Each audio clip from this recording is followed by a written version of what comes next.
먼저 베드로가 이제 진짜 마지막 편지를 시작을 하면서 다시 한번 상기시켰던 것은 하나님께서 우리에게 보배로운 믿음을 주셨다. 우리 모두 다 아무런 자격이 없었으나 그리스도의 의를 힘입어서 하나님께 사랑받고 또 은혜 받는 그런 사람이 되었기 때문에 이미 하나님께서 그 생명과 경건에 속한 모든 것을 다 주셨다, 이렇게 말합니다. 그러니까 우리 그리스도인들은 어떤 부족한 상태에서 출발하는 게 아니고 이미 다 넘치는 은혜 안에서 시작한 사람들이다, 이렇게 말하는 겁니다. 자, 그래서 베드로가 이 분명한 은혜 안에 우리가 있다는 것과 하나님께서 은혜로 부르신 우리들에게 이미 그의 신기한 능력으로 모든 것을 주신 것이다, 이렇게 말한 다음에 그러므로 너희가 더욱 힘써서 자라가라, 이렇게 말하죠. 우리 하나님께 받은 은혜와 노력이라고 하는 것은 서로 반대되는 것이 아닙니다. 하나님의 은혜가 항상 먼저이기는 한데 그 은혜를 붙들고 우리도 자라가야 한다 하는 것입니다. 자, 이런 장면을 한번 떠올려 보십시오. 이제 그 부모가 갓난 아기, 좀 어린 아기 손을 잡고 이제 걸음마를 배우게 한다고 생각해 보세요. 그 부모가 손을 딱 잡습니다. 그 손을 잡고 아이가 이제 일어서 가지고 비틀비틀 하면서도 걸으려고 애를 쓰는 거죠. 그러면은 그 아이가 걸어보려고 노력을 하는데 부모의 손이 필요 없는 건 아닙니다. 부모의 손을 딱 잡고 비틀비틀 거리지만 이제 애를 쓰는 거죠. 걸어보려고. 하나님과 우리의 어떤 차이라고 하면은 우리 어른과 갓난 아이의 차이, 이것보다 말도 안 되게 훨씬 큰 무한한 차이죠. 그러니까 하나님 앞에서 우리는 어린아이 정도가 아니고 어른과 갓난 아이의 차이에도 비교할 수 없을 정도로 우리는 하나님 앞에서 그런 사람들입니다. 그러니까 하나님의 은혜의 손을 꽉 붙잡고 하나님이 절대 나를 놓지 않으신다, 그 은혜 안에서 우리도 주님 말씀을 따라서 성숙한 사람으로 자라가고 또 그렇게 걸어가는 삶이 되기 위해서 분명히 애를 쓰라, 힘써 더하라, 이렇게 말하죠. 자, 우리가 이 말씀을 작년에 이제 오전 예배에서 받기도 했습니다만, 그러나 오늘 짧은 시간입니다만 한번 다시 마음에 새겨 보십시오. 자, 무엇을 더해 가라고 하는가 보았을 때 조금씩만 한번 살펴봅시다. 먼저 이 하나님께서 주신 믿음에다가 덕을 쌓으라, 덕스러움을 더하라, 이렇게 말합니다. 이 삶의 태도를 말하죠. 하나님을 믿는다고 하면서 만약에 어떤 사람이 차갑다면 그건 하나님을 닮은 사람이 아닌 겁니다. 모르겠어요. 천성적으로 또는 어릴 때부터 자라왔던 배경에서 조금 이렇게 성품이 차갑고 냉랭한 그런 사람이 있을지는 모르겠지만, 그러나 우리 아버지께서, 우리 하나님 아버지는 사랑이신 분이기 때문에 그 하나님을 믿는 사람이라면 우리는 마땅히 덕스러움으로 부드럽고 따뜻해져가는 그런 덕스러움의 모습들이 나타나게 될 것이기 때문에 믿음의 덕을 힘써 쌓으라. 그리고 지식을 더하라 말하죠. 왜냐하면 하나님께서 우리에게 자신을 계시하신 대로 믿어야 되는 것이기 때문에 그렇습니다. 그래서 예전에 한번 소개해드린 적이 있는데 이걸 조금 유식한 표현으로 하면 계시 의존 사색이다. 지식이 없이, 이 진리에 대한 지식이 없는 뜨거운 마음은 우상숭배로 흘러갑니다. 그게 이단 사이비들이죠. 얼마나 뜨거운 마음이 있어요. 그러나 지식이 없는 겁니다. 잘못되어 있기 때문에 우상숭배가 되어버립니다. 그래서 믿음에다가 덕을 쌓고 지식을 쌓으면서 하나님을 바르게 알아가라 말하죠. 그 다음에 절제를 더합니다. 절제라고 하는 것은 우리가 이해하기 어렵진 않는데 참 안 되는 것입니다. 하고 싶은 대로 하지 않는 것이죠. 다 내 마음대로 하지 않으려는 그런 절제를 말합니다. 하고 싶은 것을 안 하는 절제도 있고 안 하고 싶은 것을 하는 절제도 있습니다. 사랑하고 싶지 않지만 그 마음 절제하면서 사랑하는 것도 절제의 영역입니다. 그리고 믿음은 인내로 깊어집니다. 우리의 믿음의 여정에 인내의 기다림의 시간들이 필요하죠. 왜냐하면 열매는 하나님의 것이기 때문에.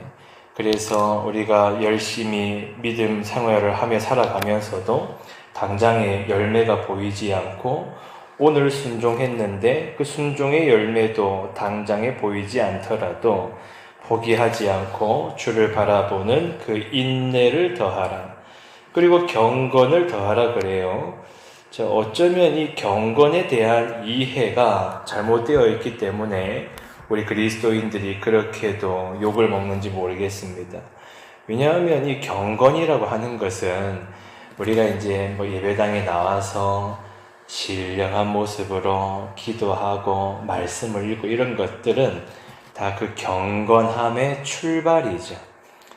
그래서 내가 그냥 예배당에 와서 신령한 모습으로 이렇게 기도하고 있다고 해서 경건한 게 아닙니다. 그 기도와 말씀 봄의 목적이 뭐냐는 거예요. 여기서 말하는 경건이라고 하는 것은 하나님 앞에서 살아가는 우리의 삶을 말합니다. 그야말로 코람데오 정신 아닙니까? 하나님 앞에 서 있다는 그 인식을 가지고 사람들이 누가 보든 안 보든 언제 어디서든 이 일상의 삶의 모습에서 하나님을 의식하면서 살아가는 것이 경건한 모습입니다. 그러면 그 하나님을 의식하는 삶의 경건함이 있다면 어떻게 말과 행실들을 마음대로 하겠어요? 그리스도인으로서 사랑받는 자처럼 그렇게 인내하고 절제하고 살아갈 겁니다. 그리고 믿음에다가 형제 우애를 더하라고 그럽니다. 왜냐하면 신앙의 여정은 혼자서만은 깊어질 수 없습니다. 그래서 함께 믿음의 여정을 가는 우리 지체들을 서로를 귀하게 여기고 또 돌보고 품으면서 가는 것, 형제 우애를 더하라. 그리고 믿음은 그 결국에 사랑으로 완성이 됩니다. 그래서 믿음에다가 더하라 하면서 마지막에 사랑을 더하라 라고 말하죠. 지식이 아까 앞서 지식에 강조했습니다만 지식이 없는 뜨거움은 우상숭배가 되고 또 한편으로 이 뜨거운 마음, 하나님을 향한 사랑, 이 뜨거운 마음이 없는 지식은 율법주의가 되고 또 사람을 딱딱하고 교만하게 만들어 버립니다. 최근에 이제 분당 우리 교회에 이찬수 목사님과 좀 닿게 되는 일이 있었는데, 이찬수 목사님 서재에 글을 하나 써놓았다 그래요. 뭐라고 써놓았냐 보니까 덜 논리적이고 더 사랑하라, 이런 문구를 이제 써놓았던 겁니다. 그 선배 목사님도 늘 마음속에 새겼던 겁니다. 덜 논리적이자, 논리로 탁탁탁 해가지고 옳고 그르고 네가 맞고 내가 맞고 이런 것보다 덜 논리적이고 더 사랑하라, 이렇게 스스로에게도 늘 말씀하시는 것 같더라고요. 그러니까 이 사랑으로 완성되는 우리 믿음의 자라감이다 하는 것이죠. 자, 그래서 이런 어떤 열매들은 우리가 힘써서 나타내려고 더 해야 되는 부분이기도 한데, 여러분, 이게 또 우리 은혜와 또 열매, 믿음의 순종 이런 것들을 말할 때에 우리가 이런 열매들을 나타내야 시냇가에 심기는 나무가 되는 게 아니잖아요. 자, 너 하는 거 한번 보자. 얼마나 믿음에다가 덕을 쌓고 지식을 쌓고 하는지 보자. 그러면 그 테스트에 통과하면 너를 내 연못에다가 심어주겠다 아니잖아요. 이미 우리를 하나님께서 부르셔가지고 시냇가에다가 심어 놓으셨습니다. 예수 그리스도 위에 서게 하셨습니다. 그 터 위에 서게 하셨기 때문에 우리는 시냇가에 심겨 있는 나무기 때문에 마땅히 이런 열매들이 나타나야 하는 것이고 나타내기를 힘써야 한다. 그래서 10절에서 이렇게 말하죠. 그러므로 형제들아 더욱 힘써서 너희 부르심과 택하심을 굳게 하라. 그 말이 뭡니까? 나도 내 스스로도 나에게서 나타나는 열매를 보면서 확신한다는 거예요. 아, 나 같은 것에서도 사랑이 나오고 절제가 나오고 하는 걸 보니까 우리 다 부족합니다만 그래도 나를 돌아볼 때 이야, 나 같은 것에서도 절제가 생기고 인내가 생기고 사랑이 생기다니 이런 나를 보면서 아, 내가 부족하지만 하나님이 나를 택하신 게 맞구나 이런 확신을 더해 간다 하는 것입니다. 자, 그런데 이런 것이 없다면 뭐라고요? 9절의 하반부에 그의 옛 죄가 깨끗하게 된 것을 잊었느니라. 어떠한 은혜 안에 있는지를 잊어버렸기 때문에 힘써 더하지 않는다는 거예요. 그러다 보니까 어떻게 됩니까? 이 땅을 살아가면서 은혜와 평강이라는 말을 말씀에서 많이 듣긴 했는데 사실은 그 은혜와 평강을 누리지도 못하고 사람들을 낙심시키고 그렇게 살아갑니다. 하지만 11절 한번 보세요. 자, 같이 읽어봅니다. 11절에 시작. 이같이 하면 우리 주 곧 구주 예수 그리스도의 영원한 나라에 들어감을 넉넉히 너희에게 주시리라. 아멘. 예.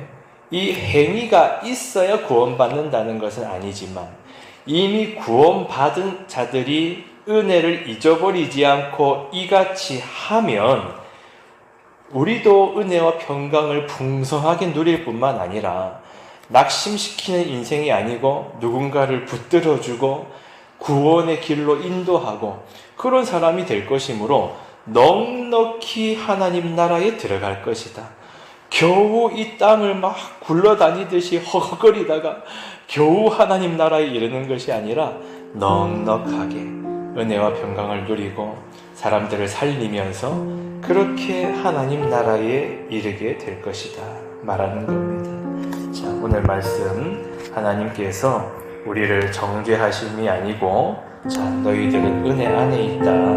그러니까 오늘도 말씀을 따라서 우리 같이 힘써 살아보자. 이 하나님의 음성입니다. 그래서 오늘도 여러분의 가정과 일터와 삶의 현장에서 힘써 더해가면서 사랑의 사람으로 주와 동행하시기를 축원합니다. 동성으로 주여 한번 기도하겠습니다. 주여